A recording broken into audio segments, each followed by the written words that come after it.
kasih Tuhan. Kami umat-Mu sudah menyenangkan hati Tuhan. Kami umat-Mu sudah bersorak-sorai menyembah Tuhan, meninggikan, mengagung-agungkan nama-Mu. Sekarang tiba saatnya Tuhan berfirman, sampaikan isi hati-Mu kepada umat pilihan-Mu yang sangat Engkau kasihi pagi hari ini. Urapi hamba-Mu, sampaikan pesan-pesan-Mu melalui hamba-Mu dengan kata-kata sederhana. Dalam nama Yesus, kita yang sudah diberkati dan yang akan diberkati firman Tuhan sama-sama katakan amin. Tepuk tangan buat Yesus, haleluya. Puji Tuhan. Silakan duduk. Mari kita buka Galatia 4 ayat 4 sampai 7. Galatia 4 ayat 4 sampai 7. Tema khotbah hari ini, janji Tuhan pasti digenapi. Siapa yang mau janji Tuhan digenapi atas hidupnya, angkat tangan. Oke, tepuk tangan buat Yesus, haleluya. Mari kita baca Galatia 4 ayatnya yang keempat. Tetapi setelah genap waktunya, maka Allah mengutus anaknya yang lahir dari seorang perempuan dan takluk kepada hukum Taurat. Ia diutus untuk menebus mereka yang takluk kepada hukum Taurat. Supaya apa? Supaya kita diterima menjadi anaknya. Wow, dahsyat ayat yang ke-6. Dan karena kamu adalah anak, maka Allah telah menyuruh roh anaknya ke dalam hati kita yang berseru, ya Aba, ya Bapa. Jadi kamu bukan lagi hamba, melainkan anak. Jika kamu anak, maka kamu juga adalah ahli-ahli waris oleh Allah. Katakan amin. Nah, saudaraku yang kekasih, kelahiran Yesus pada hari Natal yang Desember kemarin sama-sama kita rayakan adalah merupakan penggenapan rencana dan janji Allah untuk menyelamatkan manusia yang berdosa, untuk menyelamatkan kita yang berdosa. Sebab ketika Adam dan Hawa jatuh di dalam dosa, Tuhan telah memberikan sebuah janji penyelamatan. Janji penyelamatan. Mari kita baca janji penyelamatan itu di Kejadian 3 ayat 15. Jadi khotbah hari ini dari Galatia 4 ayat 4 sampai 7 tadi kita dapat ada 3 hal penting yang kita pelajari hari ini. Yaitu pertama, janji Tuhan pasti digenapi seperti temanya tadi. Kejadian 3 ayat 15. Aku akan mengadakan permusuhan antara engkau dan perempuan ini, antara keturunanmu dan keturunannya. Keturunannya akan meremukkan kepalamu dan engkau akan meremukkan tumitnya. Di dalam ayat ini, saudaraku yang terkasih, tersirat janji Allah yang pertama mengenai rencana penebusan dunia. Janji tersebut menubuatkan kemenangan mutlak atas roh-roh kegelapan, atas roh-roh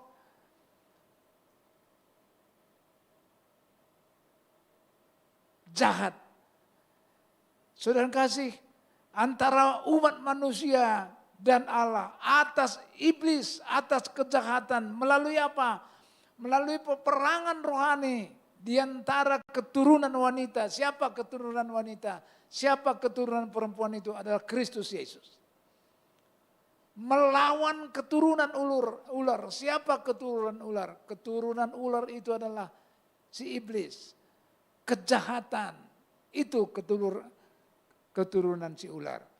Nah, ini ayat saudara kasih janji Allah. Dan Allah itu setia dengan janjinya. Saya mau kasih tahu kepada saudara, Allah itu setia dengan janjinya. Katakan amin. Tuhan pasti genapi janjinya. Dia tidak berbohong, dia pasti genapi janjinya. Ribuan tahun berselang Setelah firman Tuhan itu disampaikan, setelah Kejadian 3 ayat 15 ini disampaikan, kedatangan Mesias itu belum juga tiba. Nabi sudah bernubuat, Yesaya sudah bernubuat, Mika sudah bernubuat. Mari kita baca di Yesaya 4 ayat 7 ayat 14. Sebab itu Tuhan sendirilah yang akan memberikan kepadamu suatu petanda, baru petanda. Sesungguhnya seorang perempuan muda mengandung dan akan melahirkan seorang anak laki-laki dan ia akan menamakan dia Immanuel. Wow.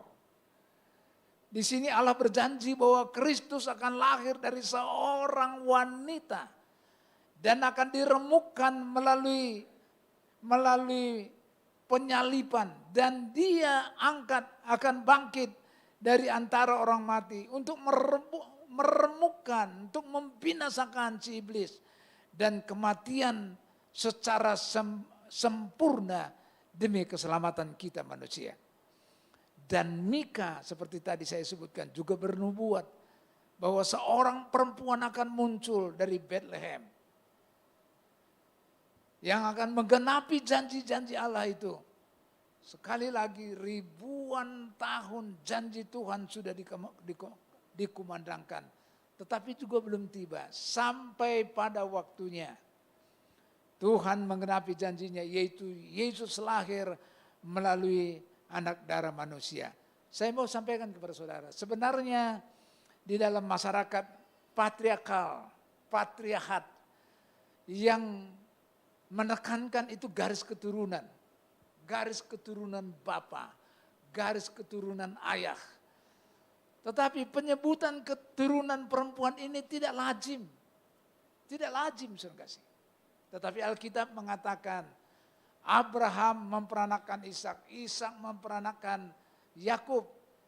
Padahal sebenarnya bukan Abraham yang melahirkan. Yang melahirkan siapa? Istrinya.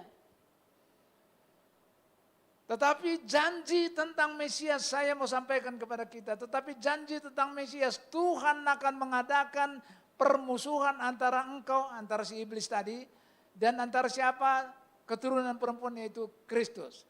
Lalu ditegaskan kembali di kemudian hari bahwa juru selamat itu akan lahir dari seorang perawan yang belum pernah berhubungan dengan pria. Doktrin ini saya mau sampaikan kepada saudara. Doktrin ini sampai sekarang masih banyak diperdebatkan. Banyak orang gak percaya, masa ada orang bisa lahir dari seorang yang masih perawan, seorang darah yang tanpa berhubungan dengan seorang laki-laki. Gak ada orang percaya, bahkan dari tetangga-tetangga kita, orang Nebayot, orang Kedar, mereka gak percaya itu. Bagaimana itu bisa terjadi?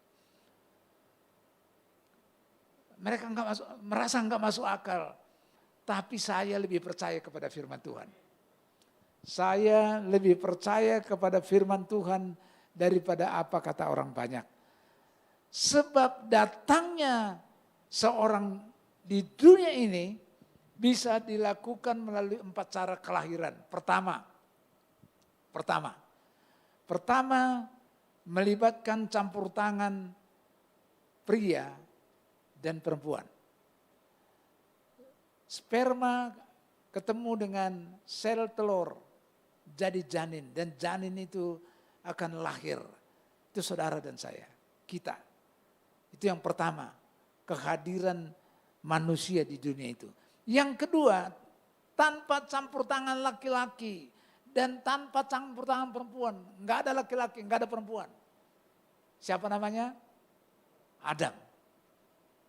Jadi Adam itu hanya dibuat dari debu tanah, kemudian Allah menghembuskan nafas Allah melalui hidungnya, jadilah Adam. Yang ketiga, campur tangan tanpa campur tangan perempuan, hanya laki-laki saja. Siapa itu? Hawa. Hawa itu tanpa melalui perempuan. Itu hanya diambil dari tulang rusuk Adam. jadilah Hawa. Nah yang terakhir yang akan kita bicarakan ini. Keempat, hanya melibatkan perempuan dengan karya daripada Tuhan sendiri. Siapa yang dilahirkan? Yesus. Saudara kasih, saya mau kasih tahu kepada saudara, kalau Adam tanpa laki-laki, tanpa perempuan, ada di dunia ini. Kalau Hawa tanpa perempuan, hanya laki-laki, ada di dunia ini. Apa sulitnya bagi Allah? Apa sulitnya bagi Roh Kudus menitipkan, memasukkan benih ilahi ke dalam rahimnya Maria? Enggak ada kesulitan.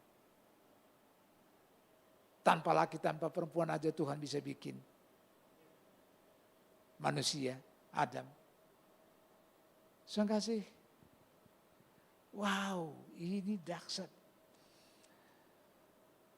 Oleh karena itu, Yesus itu mendapat kemanusiaannya dari siapa? Dari Maria.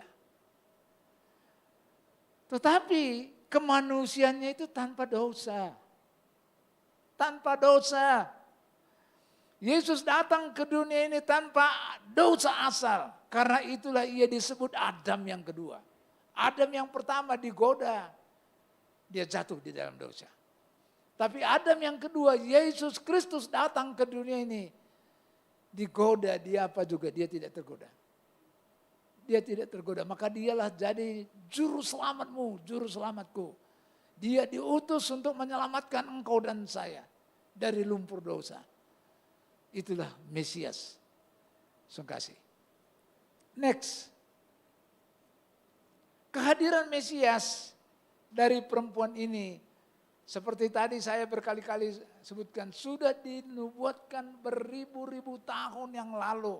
Sampai seorang malaikat berkata kepada siapa? Kepada Maria di Lukas 1 ayat 31. Sesungguhnya engkau akan mengandung dan akan melahirkan seorang anak laki-laki. Dan hendak engkau menamakan dia Yesus. Dan Lukas 2 ayat 11 katakan, hari ini telah lahir bagimu juru selamat, yaitu Kristus Tuhan di kota Daud. Wow, janji Allah tentang kelahiran Mesias itu telah digenapi. Luar biasa. Next. Sekarang perhatikan. Saudara perhatikan ini. Kalau begitu, kalau Tuhan berjanji kepada saudara tetapi belum digenapi, bukan berarti Tuhan lupa. Tuhan sudah berjanji kepada saudara. Tetapi belum kunjung tiba. Bukan berarti dia lupa. Saudara kasih. Kenapa? Karena Tuhan itu tidak pernah ingkar janji. Dia pasti genapi janji-janjinya. Wow, tidak pernah lupa dengan janjinya. Semua yang dijanjikan pasti dia genapi. Saya mau sampaikan kepada saudara satu ilustrasi begini. Ada seorang dokter namanya Dr. Albert Schweitzer. Orang dari Amerika dikirim menjadi misionaris di pedalaman Afrika. Di pedalaman Afrika berpuluh-puluh tahun di sana. Suatu saat dia diwawancarai oleh seseorang. Dr. Albert, kenapa kamu bertahan di pedalaman Afrika? Padahal ada binatang buas, kesulitan banyak tentang makanan sulit, tentang mandi, segala-galanya sulit. Kenapa kamu bisa bertahan sebagai misionaris di pedalaman Afrika? Dr. Albert bilang, karena Tuhan berjanji. Nah, emangnya Tuhan janji apa kepada kamu? Dr. Albert bilang, Tuhan berjanji, aku akan menyertai kamu sampai kesudahan alam. Ini dipegang oleh Dr. Albert ini. Tuhan berjanji kepada dia, Tuhan akan menyertai dia sampai kesudahan alam.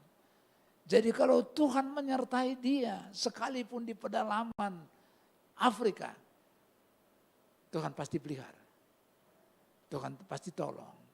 Tuhan pasti lindungi. Tuhan pasti kasihi. Tuhan pasti pelihara. Ini dia pegang, saudara kasih. Kenapa? Karena janji, dia hidup dari janji. Saudara dan saya hidup dari janji firman Tuhan. Siapa yang hidup dari janji-janji firman Tuhan? Angkat tangan. Haleluya, haleluya. Haleluya. Dan janji Tuhan itu sekali lagi pasti digenapi. Saudara dan saya hidup dari janji-janji Allah. Dan janji-janji Allah itu pasti digenapi. Sekarang yang kedua. Yang pertama tadi Tuhan pasti genapi janjinya. Yang kedua, Allah bekerja tepat pada waktunya. Allah bekerja tepat pada waktunya. Enggak pernah terlambat. Tepat pada waktunya. Mari kita baca di Galatia 4:4. Tadi kita sudah baca. Tetapi setelah genap waktunya, maka Allah mengutus anaknya yang lahir dari seorang perempuan dan takluk kepada hukum Taurat. Saudara kasih, tahukah saudara bahwa kelahiran Yesus 2000 tahun yang lalu tepat pada waktunya? Siapa percaya kelahiran Mesias, kedatangan Mesias ke dunia ini kurang lebih 2000 tahun yang lalu tepat pada waktunya? Angkat tangan. Saya juga bertanya kadang-kadang dalam hati, kenapa dia enggak datang 4000 tahun yang lalu? Kenapa Mesias enggak datang ke dunia ini 1 tahun atau 2 tahun setelah Adam dan Hawa jatuh di dalam dosa? Kenapa? Kenapa harus dia lahir? Kenapa dia harus hadir di dunia ini? Mesias hadir di dunia ini 2000 tahun yang lalu di Bethlehem. Karena sudah saatnya, genap waktunya. Nah, saya mau jelaskan kepada saudara tentang genap waktu ini kayak apa. Saya coba. Israel pada saat itu dijajah oleh pemerintahan Roma. Sehingga orang Israel itu sangat merindukan seorang raja yang bisa memimpin orang Israel itu melawan pemerintahan dari Roma itu. Mereka merindukan seorang raja, seorang Mesias yang diurapi, yang menjadi juru selamat. Sekalipun bangsa Israel ini paradigmanya salah.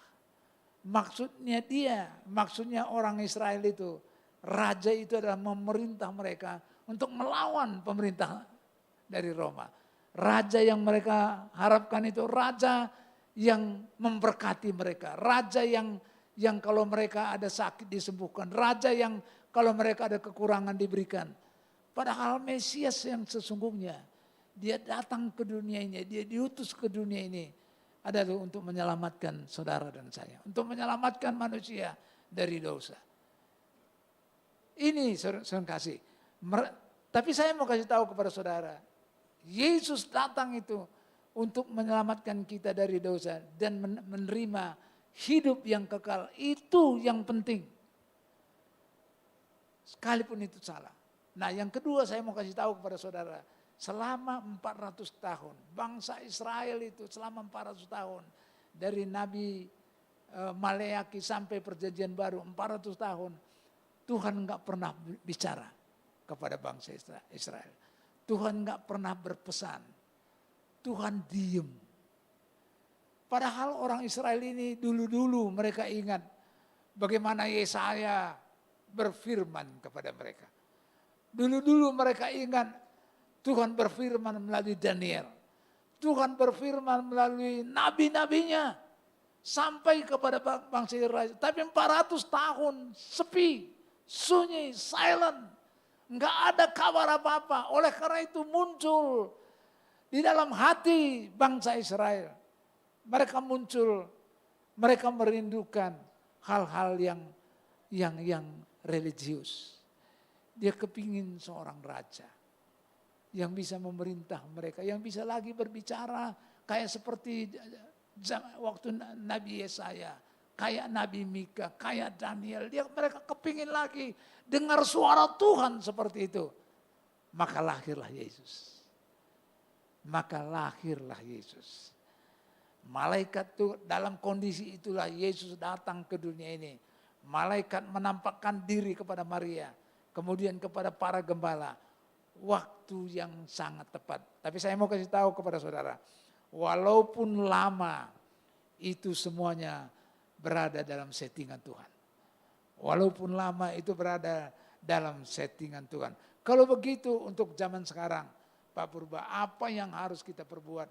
Apa yang harus kita lakukan untuk menanti-nantikan janji Tuhan yang pasti ditepati itu? Ya pertama saudara harus sabar. Saudara harus sabar. Dan saudara tidak hanya sabar, saudara juga harus percaya menantikan waktunya Tuhan. Karena waktunya Tuhan itu adalah waktu yang terbaik, bukan waktu saudara. Tapi waktunya Tuhan. Tapi zaman digital seperti sekarang ini, apa-apa cepat.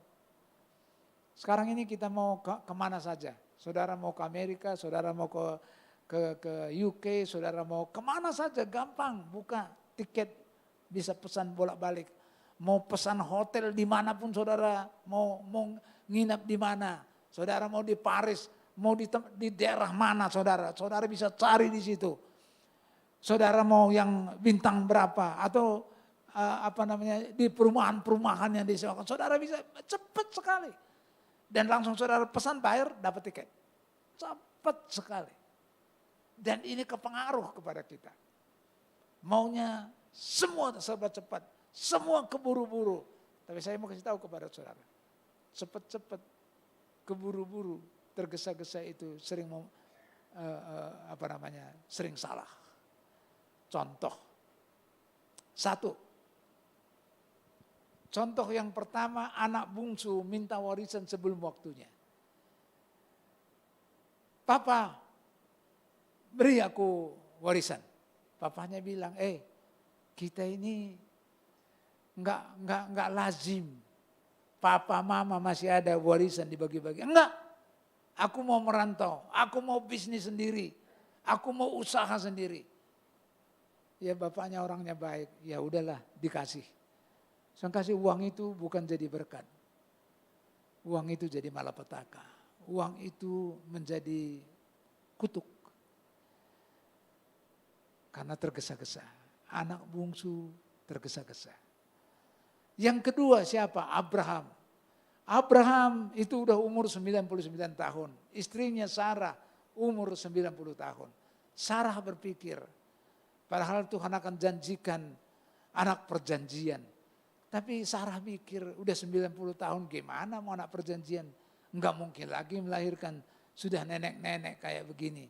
Dia bilang suatu saat dia bilang sama Abraham, ini saya enggak mungkin melahirkan, saya udah nenek-nenek kayak begini. Bagaimana kalau abang Abraham ambil hambaku perempuan Hagar. Nanti kalau dia hamil, kita adopsi anaknya menjadi anak kita. Ini si Abraham berpikir, waduh ini ide yang bagus juga ini. Dia bilang, kenapa enggak kamu ngomong ide-ide yang begini dari dulu. Ini si Abraham ini nakal juga Abraham ini.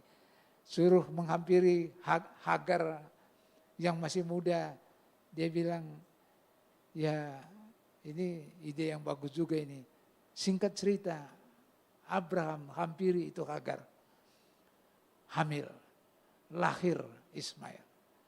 Saya kasih umur Abraham pada saat itu 86 tahun. Saya kasih, tapi Ismail bukan anak perjanjian. Anak perjanjian itu adalah Ishak. Maka keturunan Ishak sama keturunan Ismail ini sampai sekarang ribut. Enggak rampung-rampungnya terus. Kenapa? Karena Abraham enggak sabar. Abraham enggak sabar menantikan janji Tuhan anak perjanjian itu. Nah suatu saat lupa saya tahun berapa itu, pertama sekali saya ke Yerusalem yang dipimpin oleh Pak Wiryo. Dulu gerejanya masih di Isuzu. Saya ikut, saya masih GPDI, tapi saya ikut. Nah pada saat itu masih bisa berkunjung ke Dome of the Rock di Jerusalem. kami bisa masuk ke dalam. Tour guide kami bilang ada batu di situ. Dia bilang di batu itu inilah dulu Abraham mempersembahkan anaknya Ishak. Kenapa? Karena kami orang Kristen. Tapi kalau ada orang Islam datang, pernah kakak istri saya, suaminya namanya Iskandar, sama istrinya berangkat ke Yerusalem. Mereka masuk ke Dome of the Rock. Dan tour guide bilang kepada mereka, disinilah dulu Abraham mempersembahkan Ismail. Sekarang pertanyaan saya kepada saudara, yang benar-benar dipersembahkan di situ Ishak apa Abraham? Ishak apa Ismail? Ishak. Yang sini Ishak apa Ismail? Ishak. Sini Ishak. Sini domba. Makanya jangan tergesa-gesa. Jangan terburu-buru. Terburu-buru Pak, sering salah. Karena di Alkitab nggak ada dipersembahkan itu Ishak, Ismail. Yang dipersembahkan itu domba. Katakan amin. Jangan terburu-buru. Jangan terburu-buru. Karena dampaknya itu bisa salah. Sekarang mari kita baca Ibrani 6 ayat 12. Ibrani 6 ayat 12. Agar kamu jangan menjadi lamban, tetapi menjadi penurut-penurut mereka yang oleh iman dan kesabaran mendapat bagian dalam apa yang dijanjikan Allah. Jadi kalau saudara mau mendapatkan janji yang dijanjikan Allah, saudara itu harus punya iman. Dan saudara itu harus sabar. Saudara harus sabar. Oleh karena itu perhatikan. Perhatikan unsur yang pertama dari ayat Ibrani 6 ayat 12 ini adalah iman. Kalau Tuhan berjanji memberkati saudara, saudara harus menerimanya dengan apa? Dengan iman. Kemudian unsur kedua selain iman, saudara juga harus sabar. Jangan sampai saudara berdoa, berpuasa, belum ada jawaban dari Tuhan. Saudara pergi dari Tuhan, saudara tinggalkan Tuhan. Saudara tidak akan pernah dapat janji Tuhan. Saudara udah berdoa, berpuasa, punya iman. Dan saudara harus sabar. Saudara harus ulet. Saudara harus rajin. Saudara harus gigih. Terus. Maka saudara akan dapatkan janji-janji Tuhan itu. Tapi kalau saudara punya iman tapi nggak sabar, saudara nggak dapat janji Tuhan. Nah di sini Sari tulis, oleh karena itu penting untuk kita rajin, gigih, ulet, sabar, dan tetap pegang. Tetap percaya kepada Tuhan. Di dalam proses itu saudara, dalam proses menantikan itu saudara harus percaya dan ulet, sabar. Saya tadi di ibadah 1 saya cerita tentang ulet. Di tetangga saya itu ada teman saya kebetulan dekat. Itu dia punya 2 pembantu. Karena terus dia pikir-pikir dia kerja, suaminya kerja. Tapi mereka pikir ini 2 asisten rumah tangga di rumah. Hanya makan tidur, hanya ngelap aja kan eman-eman. Dia terima paket apa namanya nasi rantang itu apa? Catering. Jadi 2 asistennya suruh bikin catering, kemudian antar pakai sepeda, beli sepeda. Ulet. Ulet. Nah yang lebih ulet lagi, nah, mudah-mudahan di sini nggak ada namanya Marta. Nggak ada namanya Marta di sini. Tetangga saya ada namanya Ibu Marta. Itu lebih ulet lagi, lebih gila lagi.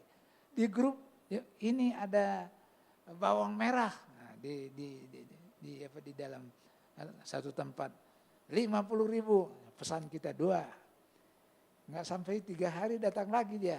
Ini ada apokat tanpa biji, dibelah kuning bener. Wah bagus juga ini, kita pesan lagi. Suatu saat saya pikir-pikir, itu semua barang-barang di Pondok Indah semua ada, tiap hari ada. Hari ini muncul ini, hari ini. Ulet bener ini orang ini. Jadi saudara harus ulet. Enggak boleh, enggak ulet. Harus rajin ulet, tekun, dan punya iman, maka saudara akan dapat janji Tuhan. Saudara harus sabar menantikan janji-janji Tuhan. Nah, kemudian berikutnya, mengapa Tuhan lama menjawab doa? Mungkin ada di antara kita, termasuk saya, udah lama berpuasa, berdoa tiap pagi, ada sesuatu yang saya rindukan. Tapi belum dijawab oleh Tuhan. Siapa di tengah-tengah kita yang doa-doanya sampai hari ini, sampai detik ini belum dijawab oleh Tuhan? Angkat tangan. Jangan malu-malu, angkat tangan. Doamu belum dijawab oleh Tuhan. Wow.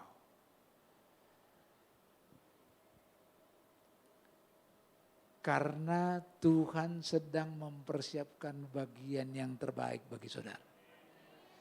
Karena Tuhan sekarang lagi siap-siapkan yang terbaik. Bahkan melebihi daripada apa yang saudara doakan. Bahkan melebihi daripada apa yang saudara rindu-rindukan. Bahkan melebihi daripada apa yang saudara doakan. Dia lagi persiapkan itu. Saudara harus punya iman. Mari kita baca Yohanes 11 ayat 6. Namun setelah didengarnya bahwa Lazarus sakit, ia sengaja tinggal 2 hari lagi di tempat di mana ia berada. Coba. Lazarus sakit, Maria Marta bilang, Yesus, Guru, cepat datang ke sini. Inilah Lazarus sudah kritis ini. Sudah megap-megap ini. Sudah nafasnya 1-2, Yesus cepat, come on, datang ke sini. Yesus malah nunda 2 hari. Nah, ini saya mau kasih tahu kepada saudara. Kenapa? Karena Tuhan lagi siapkan yang paling dahsyat bagi Marta dan Maria. Waktu Yesus datang, Marta Maria sudah ribut. Nangis mereka. Kenapa baru sekarang datang? Kenapa enggak cepat datang? Ini dia udah meninggal. Lazarus sudah meninggal. Tapi Yesus katakan, percayalah, orang mati bisa bangkit. Orang mati bisa sembuh kalau engkau percaya kepada Anak Allah. Saudara kasih, Lazarus hidup kembali, bangkit kembali apa tidak? Hidup, bangkit. Mana lebih dahsyat,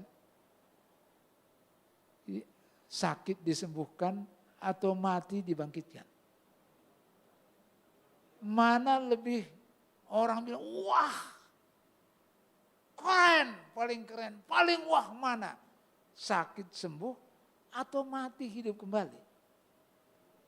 Mati hidup kembali. Itu pasti kemana-mana ceritanya, gila, itu udah mati.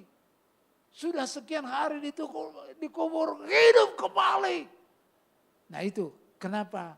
Karena Tuhan sekarang ini lagi persiapkan yang terbaik bagi saudara dan saya. Jadi kalau doa-doamu sampai sekarang, saya juga punya doa yang belum dijawab. Saya bukan hanya berdoa, saya berpuasa. Setiap jam 5 pagi saya berdoa dan berpuasa. Belum. Tapi dengar firman Tuhan ini saya dikuatkan. Oh iya ya, Tuhan lagi siapkan yang terbaik ini. Melebihi ekspektasi saya. Ini Tuhan lagi siapkan ini. Hal ini berlaku bagi saudara. Saudara sabar. Tuhan sedang menyiapkan bagian yang terbaik bagi saudara dan saya. Tepuk tangan buat Yesus, haleluya. Luar biasa, saudara kasih. Nah, ada satu hal yang ini sekarang ini kan lagi ada di tiap hari hampir di masuk televisi tentang Sambo, ya, yang membunuh Yosua. Tiap hari saya mau kasih tahu kepada saudara, kalau orang bersalah,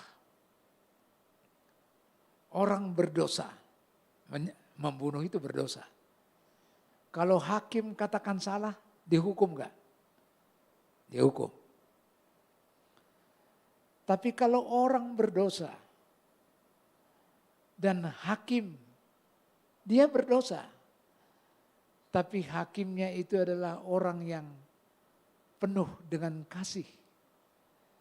Maka orang yang penuh kasih itu, yang salah itu dibenarkan. Yang salah itu diampuni. Wow, keren. Siapa dia? Itu Mesias. Itu Yesus. Yang saya lebih kagum lagi apa? Selain kita manusia berdosa. Kita udah dia datang diutus ke dunia ini, engkau dan saya dibenarkan. Engkau dan saya diampuni. Segala kesalahanmu, segala kesalahanku diampuni. Tidak cukup sampai di situ. Dan dia mengangkat saudara, mengadopsi saudara menjadi anaknya. Ini luar biasa. Ini luar biasa. Dia udah bersalah, diampuni dan diangkat lagi jadi anak.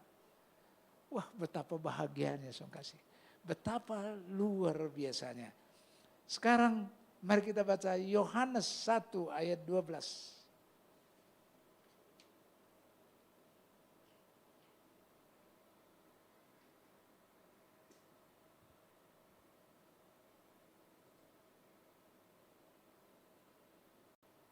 Oh, sebentar sebelum Yohanes ini ya, kembali dulu kita baca yang ketiga, Allah berkuasa menebus manusia. Allah berkuasa ya mengampuni orang yang bersalah. Allah berkuasa merubah orang hukuman menjadi orang yang menjadi hidup yang baru dan menjadi Allah. Allah itu berkuasa melakukan itu. Kita baca di Galatia 4 ayat 5, ia diutus untuk menebus mereka yang takluk kepada hukum Taurat supaya apa? Supaya kita diterima menjadi anaknya. Saudara yang kasih, menebus artinya apa? Membeli, membayar dengan tunai. Saudara dan saya yang berdosa sudah dibeli, sudah dibayar tunai oleh darah Yesus yang tercurah di Golgota. Sudah dibayar lunas dengan kematian Yesus di atas Kalvari, di atas kayu salib. Sudah dibayar lunas. Itu tandanya saudara dan saya sudah ditebus. Nah, ini yang mau saya kasih tahu kepada saudara. Tapi di dunia ini orang yang bersalah tetap dihukum. Tapi Yesus, Mesias itu, orang berdosa dia ampuni. Bukan hanya diampuni, ya luar biasa. Dibenarkan, dimerdekakan, dan dijadikan jadi anak. Nah, mari sekarang baru kita masuk ke Yohanes 1 ayat 12 tadi. Tetapi semua orang yang menerimanya diberinya kuasa supaya menjadi anak-anak Allah, yaitu mereka yang percaya dalam namanya. Tahu saudara siapa? Saudara tahu saudara-saudara ini siapa? Saudara ini bukan orang sembarangan. Saudara ini adalah umat pilihannya Tuhan. Saudara ini adalah anak-anaknya Allah. Jadi saudara nanti kalau pulang ke rumah ada kaca di rumah. Mungkin selama ini saudara bilang aku ini gagal. Aku ini enggak berpendidikan, aku ini enggak bermodal. Saudara robah nanti sampai di rumah. Kasih tahu ke cermin itu. Di mana fotomu ada di situ. Engkau anak Allah. Engkau biji matanya Tuhan. Tuhan mengasihi engkau. Engkau luar biasa. Engkau biji matanya Tuhan. Engkau berharga di hadapan Tuhan. Saudara harus ucapkan itu. Itulah saudara. Itulah saya. Itulah kita. Oleh karena itu, saya mau kasih tahu kepada saudara, engkau adalah anak raja di atas segala raja. Engkau dan saya adalah anak raja di atas segala raja. Anak itu dikasihi oleh Bapa. Anak itu dilindungi oleh Bapa. Tadi kita baca sebelumnya di Galatia 4 ayat 6. Karena engkau adalah anak, maka Allah menyuruh roh anaknya masuk ke dalam hati kita. Dan roh itu berseru, ya Aba, ya Bapa. Enggak ada agama di dunia ini yang mengajari pengikutnya menyebut nama Allah yang mereka sembah itu Aba, Bapa. Hanya Kristus. Betapa bahagianya saudara. Allah itu saudara panggil Bapa. Kalau Bapa sama anak itu kan harus dekat. Oleh karena itu saudara juga harus dekat dengan Bapa. Saudara juga harus intim dengan Allah. Harus dekat dengan Bapa. Karena dia Bapa kita. Bukan Tuhan gitu jauh rasanya Bapa. Nah Bapa itu saya Bapa. Saudara di sini banyak Bapa.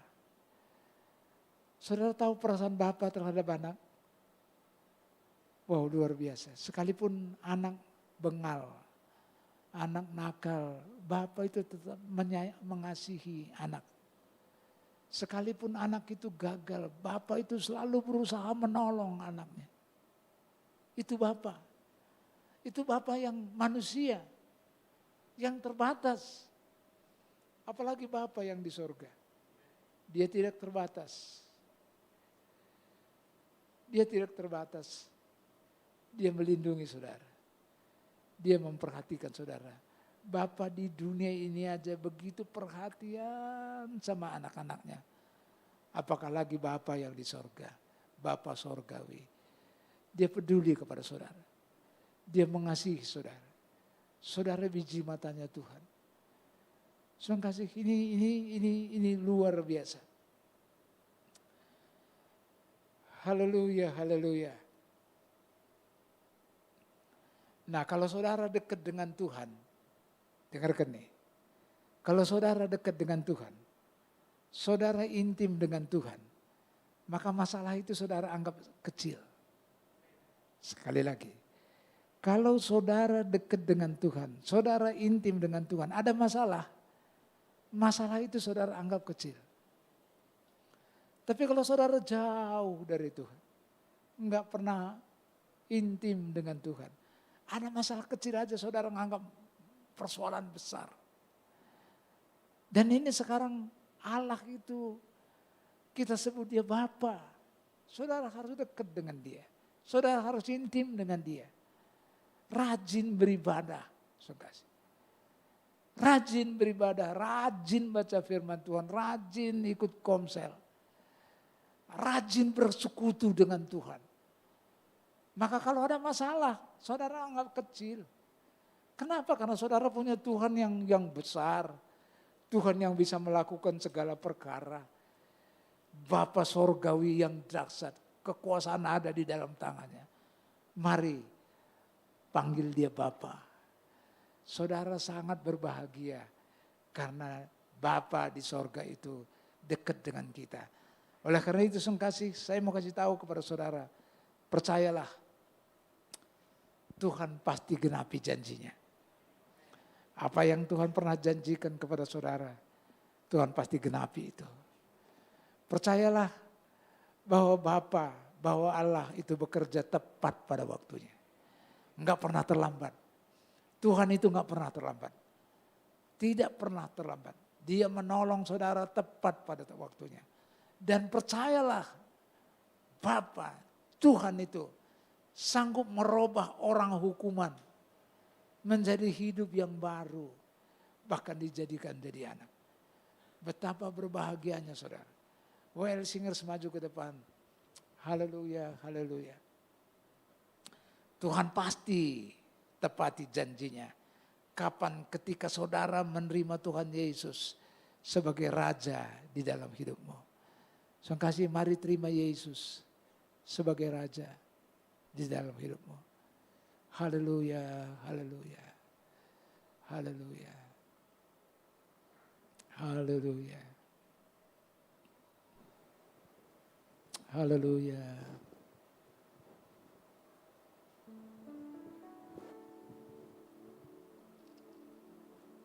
Haleluya, haleluya. Mari kita nyanyikan satu lagu yang tadi dinyanyikan oleh PW. berkuasa, ada kuasa di dalam pujian. Haleluya. Haleluya, mari saudara bangkit berdiri saudara. Haleluya. Amin, amin.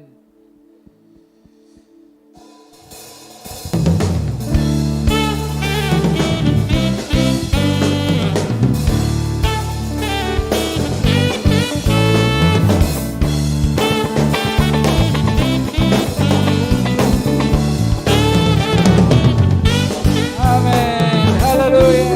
Allah kita bertata Amin, atas pujian umatnya. haleluya.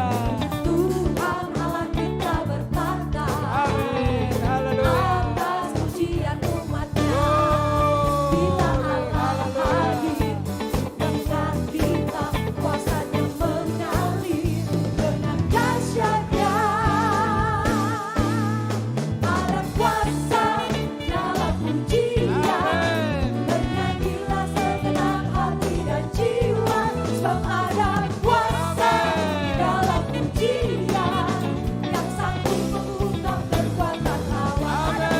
Ada kuasa dalam pujian, bernyanyilah segenap hati dan jiwa, sebab ada kuasa dalam pujian yang sanggup mengungkap kekuatan lawan. Amin. Nyanyi sekali lagi. Tuhan Allah kita bertata atas pujian umatnya. Tuhan Allah kita bertata atas pujian umatnya.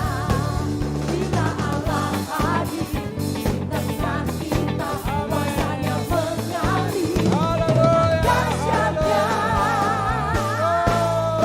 Ada kuasa dalam pujian, bernyanyilah segenap hati dan jiwa, sebab ada kuasa dalam pujian yang sanggup mengungkap kekuatan lawan. Hey!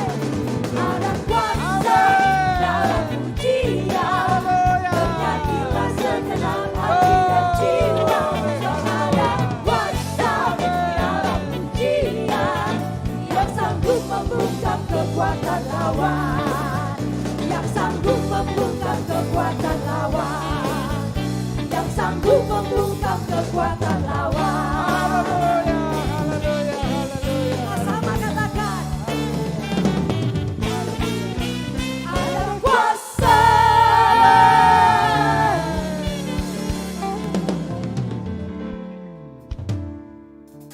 Kita diam sejenak, Tuhan kasih.